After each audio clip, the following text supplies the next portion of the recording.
হযরতে বেলাল বাবা এখনো মুসলমান হয় নাই। নবীর সাহাবী কালো হাবশী বেলাল রাদিয়াল্লাহু তাআলা আনহু বাবা সকাল সকাল মালিকের কাছ থেকে ছুটি নিয়ে আব্বা যেন চলে যাই বাবা, মরুভূমির দিকে চলে যাই বাবা রে, মরুভূমির দিকে হাঁটতে হাঁটতে চলে যায় বাবা গো। কিছু দূর থেকে হযরতে বেলাল দেখতেছে বাবা কিছু লোকজন, কি দেখছেন? লোকজন বুঝছেন তো? কিছু লোকজন বাবারে একত্রিত হয়ে আছে আব্বা। হযরতে বেলাল রাদিয়াল্লাহু তাআলা আনহু বাবা আবার টুক টুক টুক টুক করে চলে গেলেন আব্বা। যেমনই গেছে গো সেইখানে অন্য কেউ নাই বাবা। সাহাবা ইকরাম যেন ঘেরুয়া করে নিয়ে আসেন, যাকে ঘেরুয়া করে আছে সেটা অন্য কেউ নয়, সেটা হলো আমাদের দয়ার নবীজি। লম্বা ঘটনা সংক্ষিপ্ত মারতেছি, মেন কথাগুলো। আল্লাহর নবীকে সাহাবায়ে কেরামেরা ঘেরুয়া করে নিয়ে আসেন আমার আল্লাহর নবী। সাহাবায়ে কেরামকে দ্বীনের কথা বলতেছেন, ইসলামের কথা বলতেছেন, তালিম দিতেছেন। আব্বা আমার অমুক করলে অমুক হবে, অমুক করলে অমুক হবে। সেই সময় হাবশী বেলাল বলতে লাগলো, কে গো এখানে তোমরা কাকে ঘেরুয়া করে নিয়ে আসো? বলে তুমি কোথায় থেকে এসেছো? বলে আমি এসেছি উমাইয়ার কিনা দাসী, উমাইয়ার কিনা গোলাম। তোমার নাম কি? বেলাল। বলে হ্যাঁ হ্যাঁ আমার নাম বেলাল। তুমি কিসের জন্য এসেছো? আমি একবার দয়ার নবীকে দেখতে এসেছি। কাকে দেখতেছি? দয়ার নবীকে দেখতে এসেছি। সেই সময় নবীর সাহাবারা বলল, বেলাল তোমার মালিক বেনাফিক রয়েছে, তোমার মালিককে যে তুমি বলে দেবে আমার রাসূলুল্লাহ এখানে কি করতেছে, এই কথা তোমার মালিক উমাইয়াকে যে বলে দেবে। হযরতে বেলাল বলে, নবীর সাহাবারা আপনারা আমাকে ভুল বুঝিয়েন না, আমি ওই জন্য আমি এসেছি নবীকে দেখার জন্য। আল্লাহ নবী সাহাবারা বলতেছে, এ বেলাল মিথ্যা কথা বলিও না, তুমি এই কথাটা যে তোমার মালিককে বলবা, আমরা নবী মুস্তাফার সঙ্গে কথাবার্তা বলতেছি আর তুমি মুনাফিকি করবা, এই কথাটা উমাইয়াকে বলবা আর উমাইয়া আমার নবীকে জ্বালাতন করবে। চলো ভাগো, চলে যাও, দরকার নাই। এ ব্রাদার বুঝতে পারছেন তো? দরকার নাই, চলে যাও। হযরতে বেলালের মনটা কেমন হয়ে গেল, মনটা কেমন হয়ে গেল। ও বেলাল চলে যা, চলে যা, তোর মতো বেলালের দরকার নাই। তুই আমার রাসূলুল্লাহর অত্যাচার করার জন্য এসেছিস, আমার রাসূলুল্লাহর কথা বলার জন্য এসেছিস। হযরতে বেলালকে যখন তাড়িয়ে দিচ্ছেন বাবা, হযরতে বেলাল রাদিয়াল্লাহু তাআলা আনহু বাবা যেন চোখে পানি টপ টপ করতেছে, চোখ দিয়ে যেন পানি পড়া অবস্থা রয়েছে। বলে চলে যা, চলে যা, চলে যা, তোর মতো বেলালের দরকার নাই, বলে দিবি, বলে দিবি। যেমনই পাঠাইতেছে বাবা নবীর সাহাবী বেলাল রে, সেই জবান জর করে চোখের পানি ফেলতে লাগলো। তখন নবী সাহাবারা আপনারা আমাকে ভুল বুঝিয়েন না, আপনারা আমাকে ভুল বুঝিয়েন না, আমি এই জন্যই এসেছি। এতদিন আমি লোকের মুখে শুনেছি মা আমিনার বেটাকে যে দেখবে কলমা পড়ে নেবে, আব্দুল্লাহর বেটাকে যে দেখবে ইসলাম গ্রহণ করবে, আব্দুল্লাহ নয়নের টুকরাকে যে দেখবে পাগলা হয়ে যাবে। আমি এতদিন লোকের মুখে শুনেছি, কিন্তু আমি আজকে দেখা করতে এসেছি। আমাকে তোমরা বিদায় করে দিও না, আমাকে পাঠিয়ে দিও না। হযরত বেলালের চোখের পানি দেখে শোনা রে, বেলালকে সাইড দোয়া হলো। রাসূলুল্লাহ মারাম করতেছেন বাবা, কালো হাবশী বেলাল দৌড়াতে দৌড়াতে রাসূলুল্লাহ সামনে দিকে পড়ে গেলেন বাবা। আর বেলাল যেন কান্না করতেছে, হাও হাও হাও হাও হাও হাও করে কান্না করতেছে। আবার নবী বলে, কি হয়েছে গো, তুমি কিসের জন্য কান্না করতেছো রে, তুমি কিসের জন্য চোখের পানি ফেলতেছো? নবী গো, ওগো মায়ের নবী, আমি উমাইয়ার কিনা গোলাম, আমি এতদিন লোকের বুকে শুনেছি আপনার চেহারা মোবারক যে একবার দেখবে পাগলা হয়ে যাবে। খোদার কসম নবী গো, আমি লোকের বুকে শুনেছি আপনার নুরানি চেহারা যে একবার দেখবে সে চোখের পানি থামতে পারবে না। ইয়া রাসূলুল্লাহ, আমি উমাইয়ার গোলাম, যেমনই আপনার চেহারা মোবারক দেখেছি নবী গো, আমি আর সহ্য করতে পারি না নবী গো, আমি আর সহ্য করতে পারি না। আমাকে ইসলামের মধ্যে দাখিল করিয়ে দেন নবী। আপনার চেহারা যেমনই দেখেছি আপনার প্রেমে পাগল হয়ে গেছি নবী গো, আপনার প্রেমে পাগল হয়ে গেছি। বেলাল চলে যাও বাড়ি। বাবা লম্বা ঘটনা সংক্ষিপ্ত মারতেছি কেন যে আমরা এমন মুসলমান নামে মুসলমান হয়ে গেছি খাবে রয়। এই ব্রাদার মুসলমান মেন পয়েন্ট গুলো বলতেছি। হযরতে বেলাল চলে গেলেন। বাবা গো, কেউ যদি কাউকে প্রেম করে তাকে যদি বাবা শিকল দিয়ে বাঁধা হয় তাও বলবে আমি ওকে বিয়ে করব। করবে বলবে না? আরে হ্যাঁ বলুন না। ওকে যতই অত্যাচার করা হোক না ও বলবে যে আমি ওকে চাই, বলবে না? হযরতে বেলাল বাবা রাত্রে বেলা গেছে, ঘুম আসে না। আবার বেলাল এলো, আসার পরে ব্রাদার মুসলমান আমার নবীর কাছে লম্বা ঘটনা, নবী মুস্তাফার কাছে কলমা পড়লেন। আমার নবী বলে, বেলাল তুমি কলমা পড়লা বেলাল, এই কলমাটা তুমি প্রচার করে দিও না, এই কলমাটা তুমি প্রচার করো না বেলাল, তোমাকে অত্যাচার করবে, তোমাকে অনেক মারবে, আঘাত করবে। বেলাল সেই সময় বলেছিল, নবী গো, জানের পরোয়া করি না, মালের পরোয়া করি না, নিজের শরীরের পরোয়া করি না, আমি যদি জান দিতে হয় নবীর জন্য দিব। জোরে বলুন সুবহানাল্লাহ। একটু বাবা একটু মনোযোগ, আল্লাহ নবীর উম্মতের দল। বেলাল কলমা পড়ে নিয়েছে। বেলাল যেন রাত্রে বেলা চলে গেছে। আব্বা, আজকাল আমরা দিন রাত 10টা 11টার সময় ঘুমাই কি ঘুমাই না? ঘুমাই না। বেলাল রাত্রে যে সময় ঘুমাতো রে, ওই সাহাবী বেলাল যেন হুজুর আর ঘুমাতে পারে না বাবা রে। বেলালের জবান ধারায় বেলাল বারান্দাতে ঘোরাঘুরি করে বাবা, রাস্তাতে ঘোরাঘুরি করে রে। বেলালের জবান ধারায় দুইটা কথা শোনা যায়, মুখ দিয়ে বেলালের দুইটা কথা বার হয়। একটা বলো আহা, আর দ্বিতীয় বলো আল আমিন। কি? আল আবিদ। উমাইয়া এলো, উমাইয়া এসে বলে, বেলাল রে, ও বেলাল তুমি আহাদ আহাদ কিসের জন্য বলতেছো? আহাদ তো আমরা বলি না, আহাদ তারা বলে, আহাদ তারা বলে যারা কলমা পড়ে মুসলমান হয়ে গেছে, আল্লাহকে যারা এক মানে তারা আহাদ বলে। বেলাল তোমার মনটা কেমন কেমন লাগতেছে বেলাল? তোমার থালা চাড়া দেখে ভালো লাগে, বুঝতে পারছেন? ভালো লাগে না বেলাল? বলো ও বেলাল, তুমি আর একটা কথা কিসের জন্য বলতেছো? আল আমিন, আল আমিন কিসের জন্য বলতেছো বেলাল? আল আমিন তো আমরা বলি না, আল আমিন ওয়ালা বলে, মক্কার লোকের আল আমিন বলে ডাকে। আল আমিনের মানে কি তুমি জানো রে বাবা? বেলাল বলল, হ্যাঁ হ্যাঁ জানি। এ মুসলমান, সেই সময় যদি আমরা থাকতাম মিথ্যা বলতাম, মারা ভাই মিথ্যা বলতাম না? হ্যাঁ বলো না। আজকাল আমরা মারের জন্য কত মিথ্যা কথা বলতেছি, বলি না? কত মুসলমান আছে মিথ্যা কথা মারের ভয়ে বলছে। একটা চুরি করেছে বলে আমি চুরি করিনি, মিথ্যা কথা বলতেছে। বেলাল যদি চাইতো মালিককে বলতো আমি কলমা পড়িনি, বেলাল যদি চাইতো আমি নবীর কাছে যাইনি, সেই সবাই নবীর সাহাবে বেলালকে জিজ্ঞেস করা হলো, আল আমিনের মানে কি তুমি জানো? বেলাল বাবা জানের পরোয়া করলো না, নিজের পরোয়া করলো না। বেলাল সেই সময় বলল, উমাইয়া শোনো, আল আমিনের মানে হলো আমার নবী সত্যবাদী। জোরে বলুন। হয়নি, হবে না, হতে পারে না, আমার নবীর সাথে কারো তুলনা হয়নি, হবে না, হতে পারে না।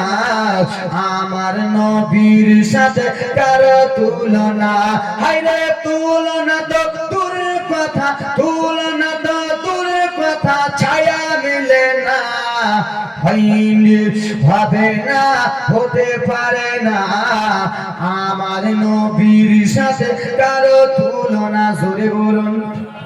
হযরত ইউসুফকে দেখে যারা আঙ্গুল কেটেছে, তারা কে আমার নবীর রূপ দেখেছে। হযরত ইউসুফকে দেখে যারা আঙ্গুল কেটেছে, তারা কে আমার নবীর রূপ দেখেছে। ওরে দেখতো যদি কেটে দিত, দেখতো যদি কেটে দিত কলিজা খানা, হয়নি, হবে না, হতে পারে না।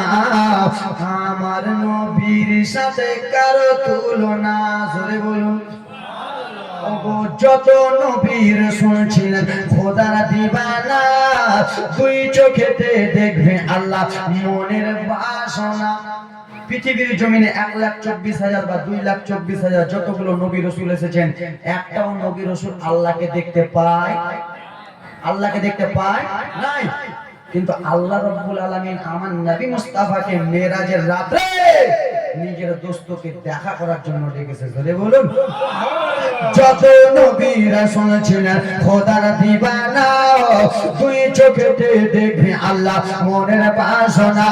মোর নবীকে ডেকে নিলেন, মোর নবীকে ডেকে নিলেন, দেখে রাবানা, হয়নি, হবে না, হতে পারে না।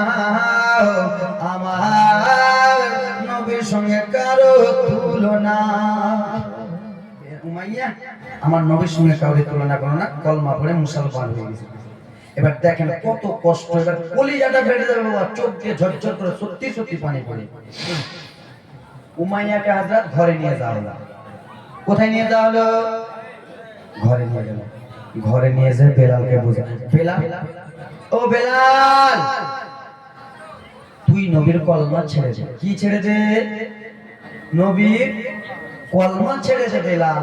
তুই যদি নবীর কলমা ছাড়িস, তোকে টাকা দিব, বাড়ি দিব, গাড়ি দিব, ধন দৌলত দিব। বেলাল নবীর কলমা ছেড়ে দে। হযরতে বেলাল বলতেছে, উমাইয়া শোনো, তুমি যতই আমাকে ধন দৌলত দিয়ে দাও না কেন, আমি নবীর কলমা ছাড়বো না। আমরা ছাড়বো? জান দিতে হলে দিব, কিন্তু কলমা ছাড়বো। এই বেরাদার মুসলমান, হযরতে বেলালকে এত রকম করে বোঝানো হলো, বেলাল মানলো না, কলমা ছাড়বো না। বেলালকে নিয়ে যে বাবা ঘরে যে একটা রশি বাঁধলো হাতে, কিসে? দেখেন ইসলামে কষ্ট, দেখেন আমরা তো নামে মুসলমান, কষ্ট করতে পারি না। হযরতে বেলালের হাত বাঁধলো, আর হাতটাকে রশি দিয়ে বেঁধে খালি শরীরে আছে বেলাল। আর আগেকার যুগেকার লোকেরা যারা 70-80 বছর হয়ে গেছে, তারা সাঁটা বুঝবে, সাঁটা মুশকে মাত্র সাঁটা।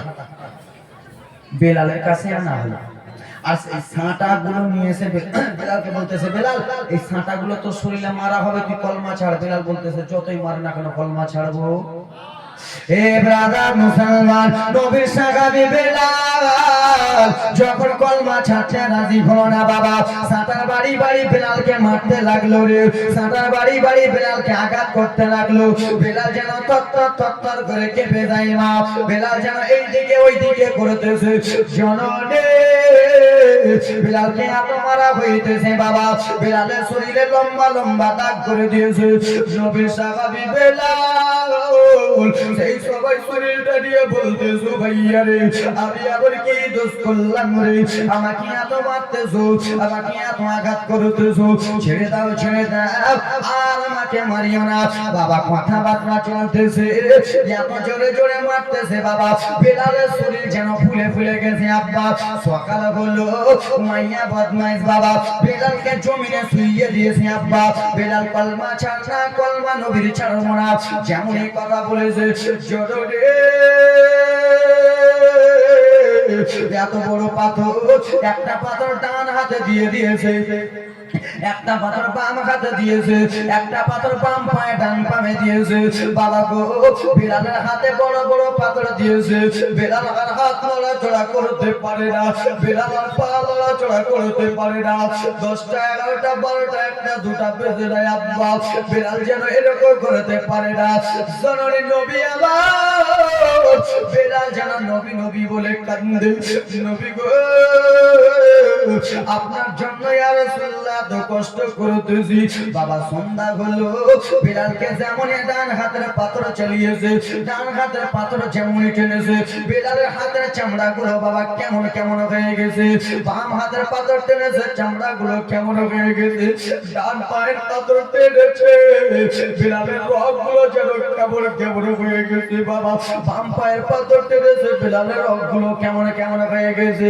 ও বেলাল, তোমার শরীরের দিকে দেখো রে বেলাল, তুমি শরীরের দিকে দেখে নবীর কলমা ছাড়ো। বলে শোনো শোনো, জান দিতে হলে নবীর জন্য দেব, যতক্ষণ পর্যন্ত এই শরীরে এক ফোঁটা রক্ত আছে আমি নবীর কলমা ছাড়ব না, আমি নবীর কলমা ছাড়বো না। যেমন এক কথা বলা হয়েছে আব্বা, দরদি মুসলমান রে, কলমা যখন ছাড়তে রাজি হলেন না, বেলালকে ঘরে নিয়ে যাওয়া হলো। আবার দেখেন, এবার দেখেন বাবা কলিজাটা চেটে যাবে। ঘরে নিয়ে যাওয়া হলো, আর ঘরে নিয়ে যেয়ে বাবা বেলালের হাতকে বেঁধে দিল। আর বেরাদার মুসলমান, উমাইয়া এত বড় একটা রড গরম করে আনলো, আঘাতে চুলাতে রডটাকে এত লাল করেছে, রডটা গরম হয়ে গেছে, একবার লাল টুকটুকা হয়ে গেছে। সেই রডটা বেলালের কাছে আনা হলো, আর বেলালের কাছে এনে বেরাদার মুসলমান সেই রডটা নিয়ে এসে বেলালকে দেখাইতেছে, বেলাল এই রডটা তোর জিহ্বাতে পুড়ে দেবো। এই বেলাল, তুই নবীর কলমা পড়েছিস, এই মুখ দ্বারাই পড়েছিস, এই জিহ্বা দ্বারাই তুই নবীর কলমা পড়েছিস। বেলাল, তোর এই জিহ্বাটাকে পুড়িয়ে দেব, তোর এই জিহ্বাটাকে তছনছ করে দেব। বেলাল, তুই নবীর কলমা ছাড়। বেলাল বলে, না না উমাইয়া, এগুলো করো না উমাইয়া, কেন এরকম করতেছো? আমি তো নবীর কলমা শুধু পড়েছি, আমি তো রাসূলুল্লাহর কলমা পড়েছি, আমি তো হাবিবুল্লাহর কলমা পড়েছি, কিসের জন্য এরকম করতেছো? বলে, বেলাল ছাড়। না, ছাড়বো না। বেলালের জিহ্বাটাকে বাবা টেনে বার করে নিল রে, জিহ্বাটাকে টেনে বার করে নিয়েছে, আর টেনে যখনই বার করেছে, বলে, বেলাল কলমা ছাড়। না, ছাড়বো না। যেমনই কথাবার্তা বলেছে বাবা, গরম শীত, লাল হয়ে আছে শীতটা, আর জিহ্বাটাকে টেনে শীতটা যেমনই জিহ্বাতে ঢুকতে যাবে, হযরত বেলাল কেন্দে কেন্দে বলে, উমাইয়া রে, এরকম অবস্থা করিস না রে, আমি সহ্য করতে পারি না রে, আমাকে মারলি, তোর আঘাত দিলি, আর আমাকে আঘাত দিস না রে, আমি আর সহ্য করতে পারবো না। জিহ্বাটাকে টেনে নিয়ে বাবা গরম শীতটা যেমনই বেলালের জিহ্বাতে দিয়েছে, হযরত বেলাল আর যেন সহ্য করতে পারে না, জিহ্বা থেকে যেন ধোয়া ধোয়া যেন উঠে গেছে আব্বা, যেমন জবান টেনেছে। হযরত বেলাল যেন আলাবি বলে কান্দে, ইয়া রাসূলুল্লাহ, ইয়া হাবিবাল্লাহ, নবী গো, আমার কি এমন দোষ ছিল নবী গো? আমি তো আপনার চেহারা দেখে পাগল হয়ে গেছি, তাই জন্য আমি মুসলমান হয়েছি, কলমা পড়েছি নবী গো। উমাইয়া আমাকে এরকম মেরেছে হুজুর, ইয়া রাসূলুল্লাহ নবী, উমাইয়া আমাকে এত মারা মেরেছে, আবার শরীরগুলো আঘাত করতেছে, আবার শরীরগুলো জ্বালা করতেছে, তারপরে করে জিহ্বাতে আঘাত করেছে।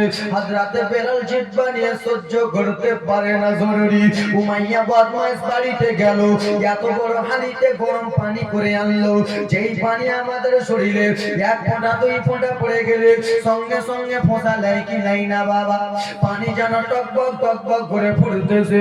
সেই সময় বেলালকে বলা হলো, বেলাল কলমা ছাড়, তোর জিহ্বাতে আঘাত করলাম, এবার তুই কলমা ছাড়। না, না, ছাড়বো না। যেমনই বলেছে বাবা, দোয়া দোয়া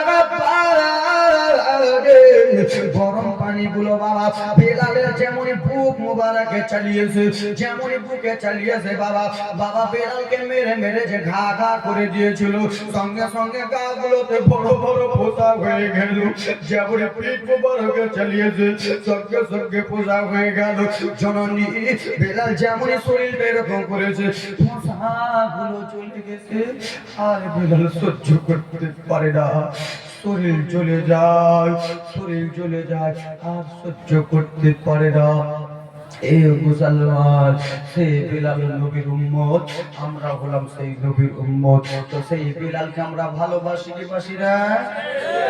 বাসি না মুসলমান? সেই বিলালকে ভালোবেসে ইসলামকে রক্ষা করার জন্য, ইসলামকে বাঁচাবার জন্য, ইসলামকে আগা বাড়াবার জন্য বিলাল যদি নিজের শরীরকে না মানে, নিজের জানকে না মানে, নিজের পিতা পিতাকে না মানে, আমরা সেই মুসলমান সেই বিলালের জন্য এক ফোঁটা চোখের জলকে উশিলা করি।